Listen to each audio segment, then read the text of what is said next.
Hello साथीहरू, good morning सबैजनालाई। आजको मेरो भिडियो चाहिँ के बनाऊँ यार साथीहरू, भिडियो के बनाऊँ ल भन्नु, तपाईँहरू आफै सजेसन गर्नुहोस् त। भिडियो के बनाऊँ? आजसम्म मैले 147 मैले भिडियो हालेको छु, तर कुनै पनि भिडियोमा मेरो त्यति राम्रो लाइक पनि आएन, न तपाईँहरू कसैले कमेन्ट गर्नुहुन्छ। किन के अरे तपाईँहरूले कमेन्ट गर्दाखेरि साथीहरू किन तपाईँहरू घट्नुहुन्छ र ल भन्नुहोस् त। एउटा कुरा मलाई क्लियर भन्नुहोस् न तपाईँहरूले।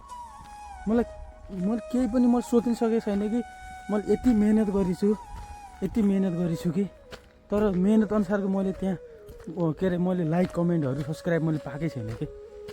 अलिक बुझ्नै गाह्रो भयो मलाई। किन मैले यति बिहान लगाएछु, तपाईँदेखि यति बिहान कुहिरोमा मैले हिँडेर मैले भिडियो बनाइरहेको छु, मेहनत गरिरहेको छु। मैले आफूले सक्दो मैले जे जानेछु मैले त्यही हिसाबले मैले बनाएको छु। मैले अरू जस्तो एकदम नेचुरल भन्न आयो सरी, अन्त के अरे प्रोफेसनल रूपमा मलाई त्यति आउँदैन होइन। अब न मलाई एडिटिङ गर्न आउँछ।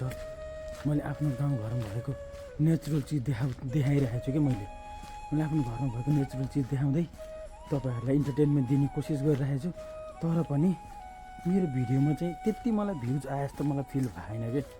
किन तपाईँहरूले किन मेरो भिडियोमा तपाईँहरू कस्तो टाइपको चाहनुहुन्छ भन्नुहोस् त ल।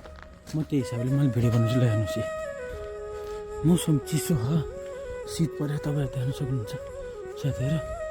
तर पनि मेरो आफ्नै कामले गर्दाखेरि म अहिले बिहान मर्निङ 7:30 भइसकेको छ। 7:30 म बाहिर जाँदैछु। मेरो भिडियो चाहिँ तपाईँहरू कहाँबाट हेर्दै हुनुहुन्छ कमेन्ट गरिदिनुहोस् है त। जाडो छ, भोइस त्यति राम्रो आएन होला, चिसोले गर्दाखेरि अलिक भोइस पनि अलिकति डाउन भएको छ। त्यति राम्रो भोइस भएको त सुरु भएको त मान्छे होइन म, भए पनि मैले जस्तो जानेछु त्यस्तै कस्तो आएको कि मेरो भोइस। सरी गाइस, त्यही भनेको कि मैले। ल तपाईँहरू हेर्नुहोस्, ल यस्तो छ मौसम।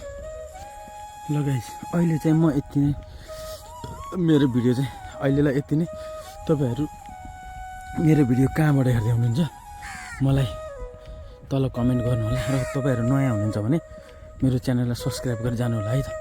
ल थ्याङ्क यू सो मच सबैजनालाई।